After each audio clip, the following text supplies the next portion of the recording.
to an episode 13 of the Butterfly Throne podcast, hosted by your girl Star. Thank you for tuning in. Thank you for listening. Thank you for rocking with me for 13 episodes. Can't believe I did it that far, but here's the episode 20 down the line.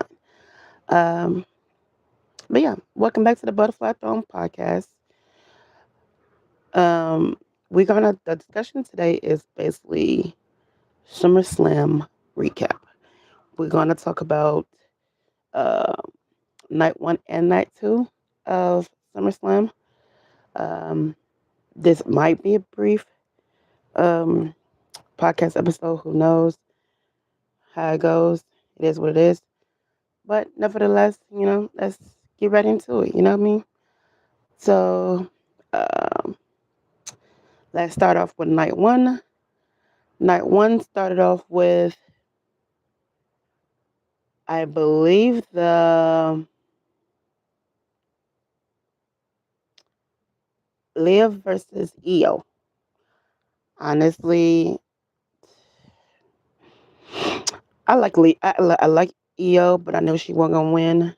I know they was gonna keep it on Liv, which I feel like is the slap to the face with Io, honestly, because this was Liv first not WrestleMania.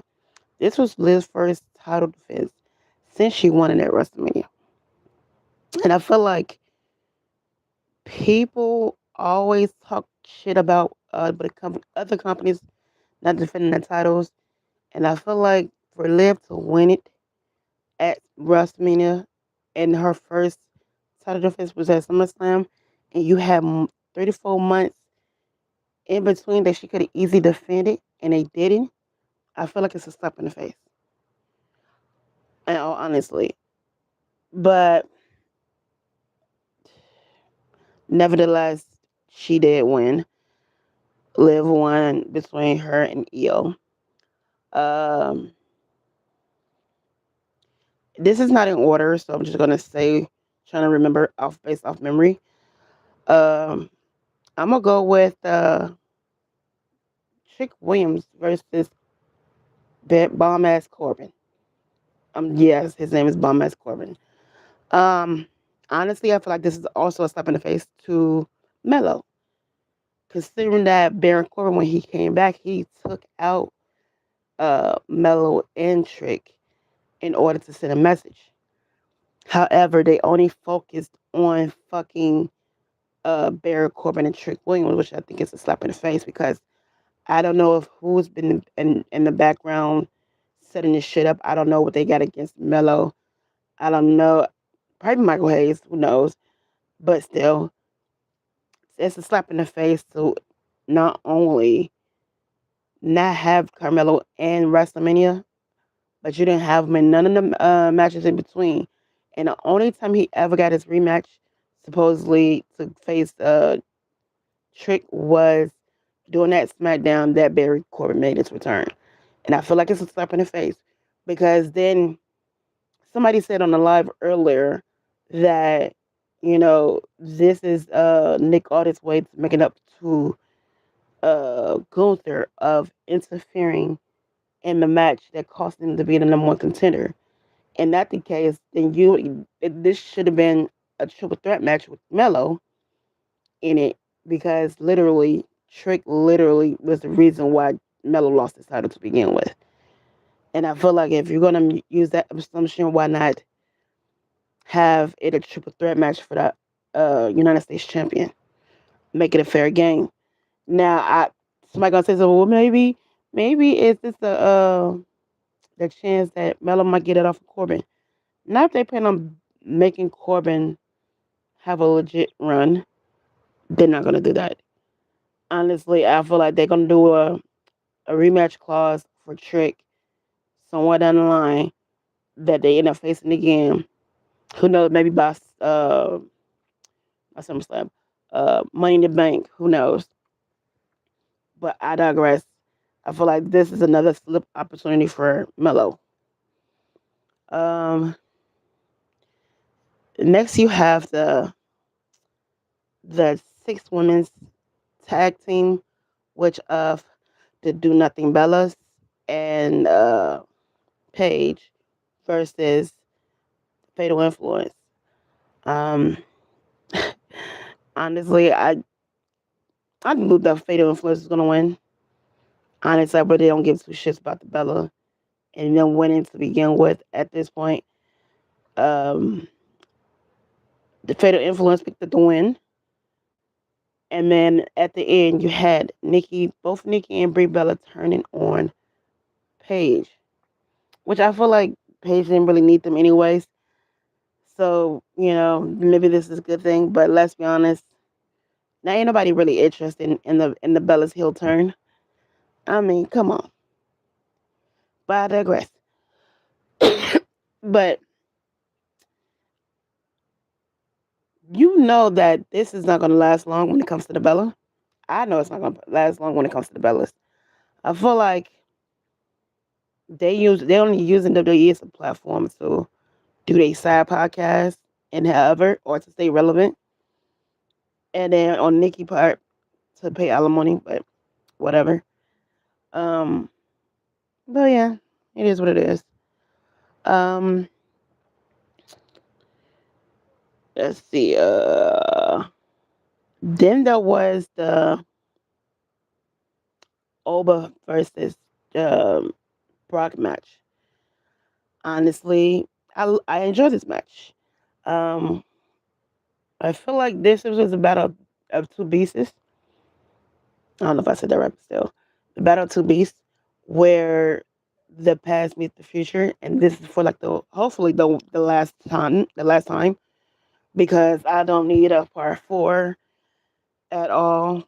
I don't know if this indicating that Brock is finally done with WWE and finally done with wrestling in general. Um, who knows? But also, people come up saying that Oba botched, which I don't see how the fuck that he botched, considering that, yeah, granted he did not um did a fall from grace onto the board of the mat, which I feel like that was intentional. He probably didn't want to injure Brock. Who knows? But I feel like Brock did what he did the Tombstone Power Driver in his way to tribute to the Undertaker on the board. I think he knew that because Oba Oba can handle it. So I mean, it is what it is.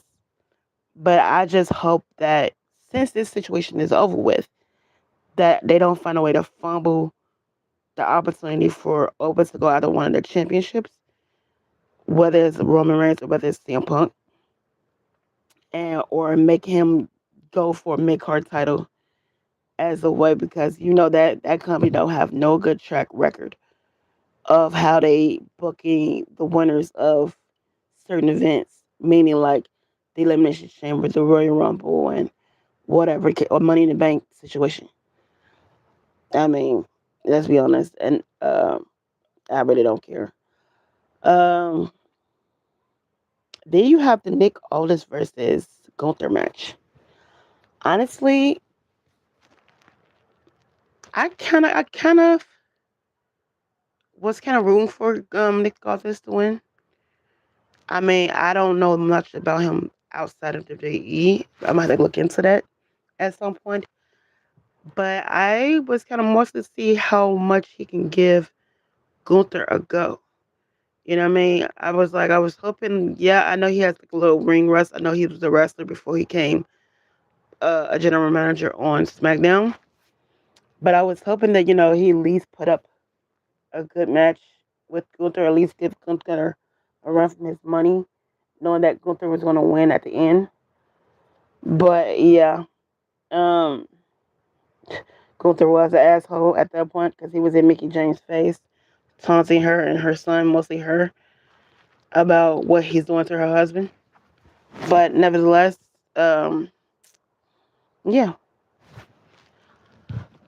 Um, I think that was it for night one, if I'm not mistaken. Um,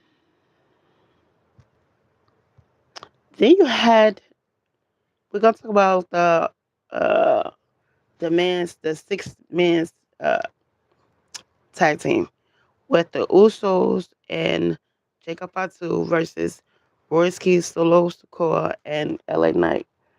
Honestly, the only highlight moment from that was the Usos and Jacob Fatu's entrance, especially with Jacob Fatu with the wolf mask and him doing that crawling thing that he was doing on the stage, which was funny. And I've seen so many fucking edits about that, which I'm tempted to do myself, but I digress. Um, and then the MVP of that match was really Solo. And for those who used to know me before this, y'all know I was definitely a Solo hater. I'm sorry. I was definitely a Solo hater, especially when he was in the Bloodline 2.0. That man was working my fucking nerves. I feel like he's slowly winning me over, not to an extent, but it's like little by little. But yeah, I feel like he was the true MVP, mocking his brothers and mocking Jacob. I feel like that was hilarious. But in that match, you had Solo, Royce Keys, and LA Knight winning. So yeah, you know, what I mean, it is what it is. Um, night two. Night two started off with supposed to have been Semi versus Finn Balor, um, which ended up they Adam Gunther, and then last surprising return of Kevin Owens being the fourth person to enter this match as a fatal four way for the chance to face CM Punk for the World Heavyweight title or the WWE title. But yeah, um, it was surprising. Kevin Owens got the huge ass pop, which he rightfully deserves. The only thing that I'm kind of in about was the fact that Kevin Owens made his return in spite of Finn Balor because I feel like this ain't worth kind of pushing Finn Balor, but yet keeping him suppressed at the same time, if that makes sense.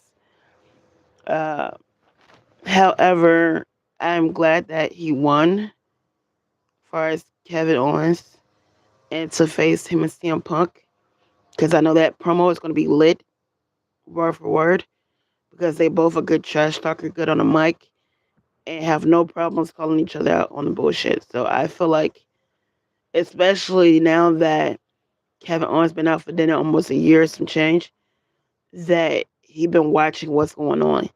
And so he has a lot of shit to say and calling CM Punk out on his hypocrisy. I mean, he already did it on social media when CM Punk won the title. So you know he's gonna bring it up at some point down the line, which I'm here for it because I like I'm an agent of chaos. I love the chaos. Bring it, you know what I mean? Um, I'm just glad that Gunther and Sammy didn't win, especially Gunther, because supposedly he's supposed to be like the career unaliver, and yet you're over here bitching and complaining to a general manager about a general manager and shit. It's like, okay, clearly that you don't know not either WWE or Triple H or TK don't have no direction when it comes to Gunther, but it is what it is. Um, and then you have the again, this is not in order. And then you have the Dumb versus Denhausen uh, money on a pole match, which is stupid. If I'm being honest, honestly, the only people who was really a good MVP in ways are the mini houses. If I'm being honest, especially the one that was a known wrestler and was doing like the not the moonsault but the Horitorna, if I'm saying that correct. But yeah, that was the only person. Other than that, yeah, Dan was gonna win because he's marketable. He's bringing in the merch and shit. So it's kind of like, of course, they're gonna give it to him. But I feel like is this what they gonna reduce JD and Dumb to? Be honest, I mean, I get it. I feel like he's gonna at some point down the line. Dom is gonna be like his father, if I'm being honest. He's gonna be like his father, where he only wins the world championship maybe once or twice in his career, and most of say it's in the mid card level. If I'm being honest, you know what I mean. You might find it different, and you might have different of opinion, but it's just me at the moment. But it is what it is.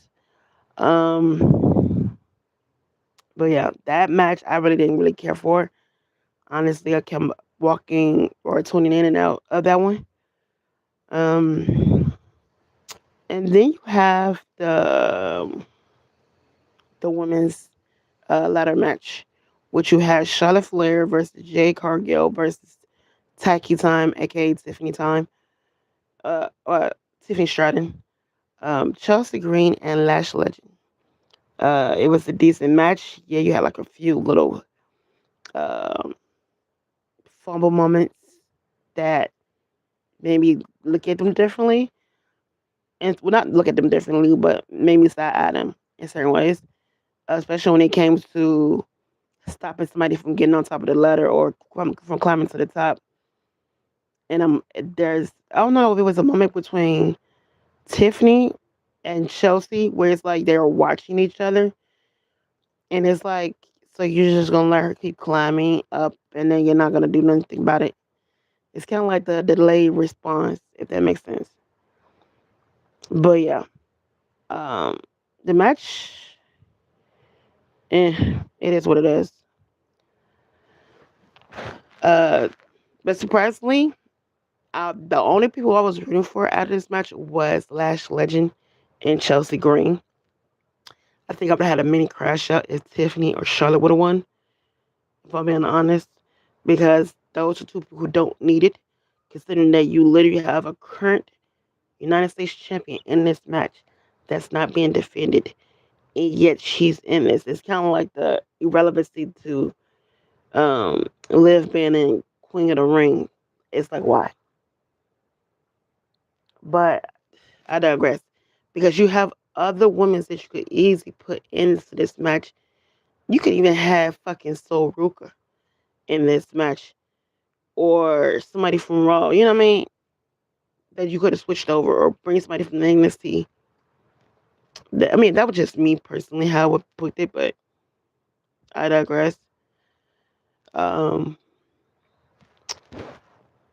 let's see what else match that we have. I think that was really it, if I'm not mistaken. Um, oh, that was the Cody Rhodes and the CM Punk for a night one. I think I forgot to mention that, if I'm not mistaken. But Pepsi Man feel. Mm, I feel like he, the man, the man already smelled like being gay and icy hot to begin with. For you trying to pull a Bronson Reed, not Bronson Reed, Brian Breaker move of a coast to coast, but off on top of the turnbuckle. It's like, brother, if you're gonna go sit your ass down, then the match I felt like dragged. The match dragged. I feel like at this point I kept nodding on and off to sleep. And this was all a part of night one, if I'm not mistaken. I nodded on and off. I'm not gonna lie to you. I feel like they dragged it so long. Cody Rhodes with this big ass dumbass helmet that looked like a fucking skull head Reese cup. I'm being honest, it's a Reese cup. If you go back and look at the review of the video, the top of the hair that's supposed to be like the Street Fighter thing, look a fucking Reese's cup head. I'm being honest. It is what it is. But, I get that, he's paying tribute to the character he plays in the movie with the whole get up gear. But and then I know a lot of people talk shit about CM Punk being a person from Chicago when a Green Bay's Wisconsin color at the Minnesota arena, which I thought it was kind of hilarious. But because I really don't watch football, so I really don't, care too much for it. But in all honesty, I feel like the only highlight moment from that was Randy returning RKO and Cody Rhodes. I'm sorry, I had a brain fart. Um, RKO and Cody Rhodes in the middle of the ring. Honestly, I feel like he should have did more. Like even though he doesn't need to be the wrestling no more, especially if he's having back problems, but I feel like he should have did more. He should have get him at least with two RKO's. I was at a Punk, but then it sounded like they probably try to avoid that one. But while the referee was outside the ring, knocked down, if I was Randy on some heel shit, I would have sucker kicked both of Cody and CM Punk and cost a disqualification match just to end that shit and put people out their misery. You know what I mean? Because it's like, why? Why are we having this match? Why are we seeing this? Here you got a person that's keep finding a way to stay in the fucking title picture, who don't need to be in the title picture, who need to be on the sideline, and then you have old man Pepsi Field, who doesn't need to be in there. I mean, it is what it is. I really don't care. But CM Punk ended up retaining. He ended up retaining the title and now faces Kevin Owens for the title. I don't know when they're gonna do this. I don't know if they're gonna do this on a SmackDown or Saturday main event or a PLE of Money in the Bank. Who knows? Um, for someone who's been out for a year and some change, first for Kevin Owens, on the side note, I feel like you couldn't even tell that he'd been out for a whole year. Like, yeah, he was being cautious of his neck, but ring rust, I didn't see it. Maybe it's just me who noticed that, maybe other people who don't. But I feel like he could tell he'd been training after not so long after his recovery stage from the neck surgery in order to be in the shape of performing in the ring. And so I applaud him for that. Because him doing a swanton bomb off of a turnbuckle and then off of turnbuckle twice on in the ring and out the ring onto the rest of Gunther, Finn Balor, and Sammy. Kudos. Um,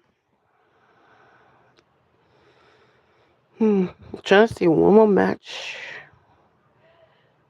If I'm not mistaken, the last match I did not mention will be the end all be all, the end of the Shield story. Um, of Seth Rollins versus Roman Reigns. And I will have to say that I'm not gonna lie, I felt some type of emotional way with this one. Considering that I was a Shield girly. You know what I mean? Still is to this day, but to a different degree. But nevertheless, I was the Shield girly. And for them to have this match as the closing of this Shield storyline, I got emotional because that was the tribute to the Shield with the Seth Rollins intro with the mask and his little get up gear a little bit, even though he kind of did look like Buzz Lightyear that Smitey mentioned earlier in the live.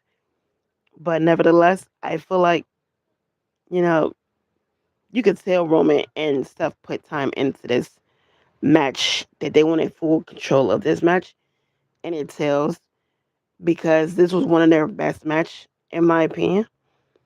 Um, I also like the fact that they paid tribute to Moxley with Seth Rollins doing the clothesline off the rope that Moxley does. And then the same as Roman doing the dirty deeds onto self that Moxley does. Um, for those who don't know who Moxley is, Moxley was Dean Ambrose in WWE, who was the third member of the Shield. But back to what I was saying.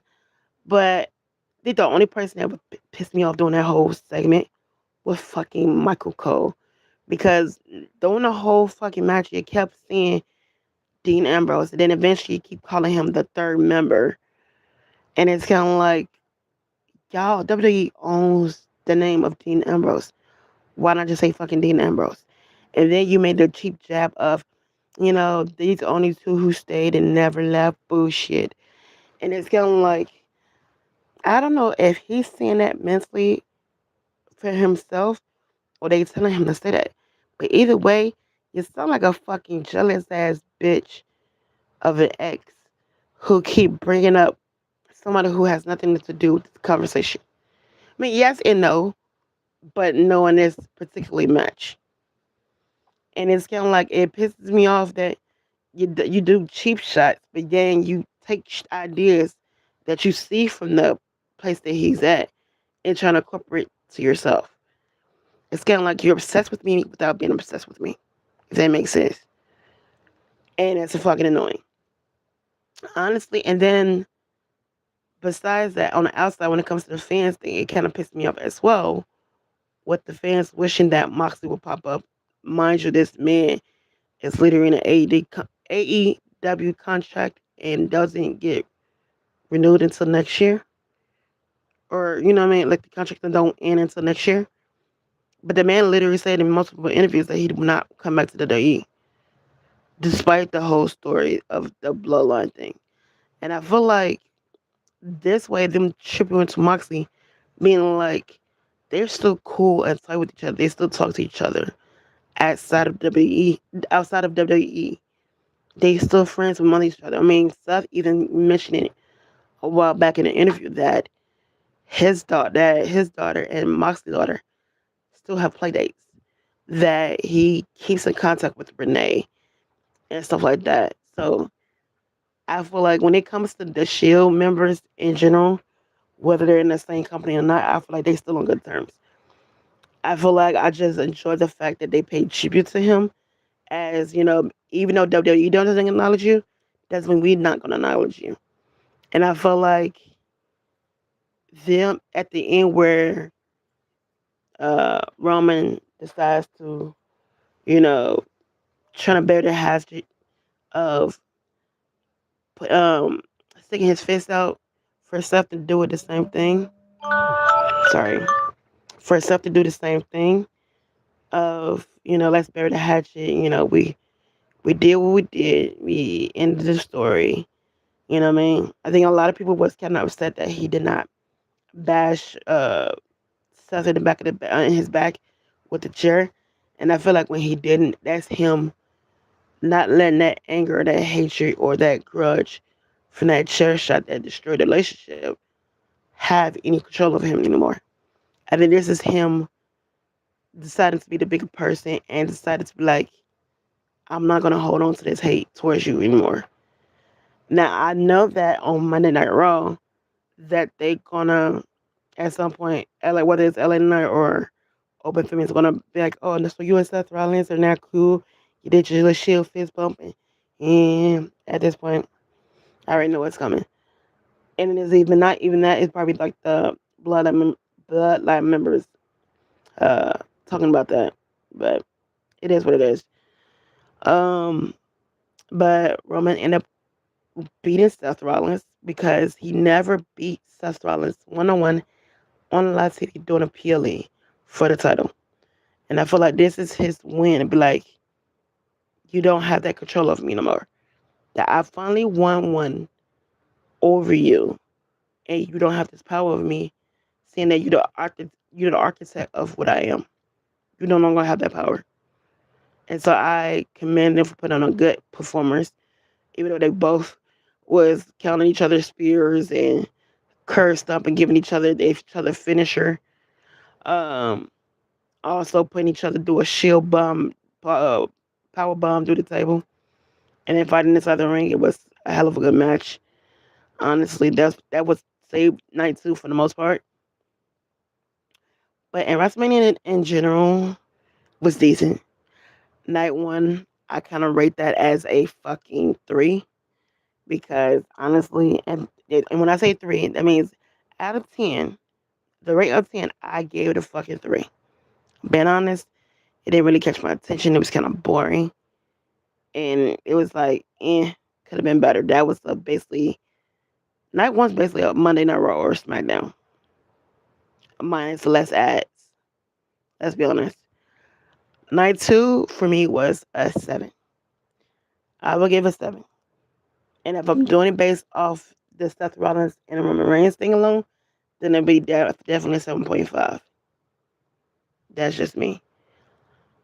But yeah, I mean, let me know what your opinion is. Feel free to put it in the comments. You know what I mean? I will reply when I get a chance, hopefully. Um, but yeah, thank you for listening in to episode 13 of the Butterfly Throne podcast with your girl Star. And I'll see you guys next time. And shout out to my fellow podcasters of uh Exclusive Night podcast as well as the Pop Bros podcast here on YouTube. And in Kim, if you're listening to this, thank you and I appreciate you for listening. Um, BJ's Shock, a Future Shock podcast, if I'm not mistaken. Put it in the comments in case you can't forget DJ. But yeah, thank you for listening. And if you need to follow me, my name is Star88 on TikTok. And until next time, see you.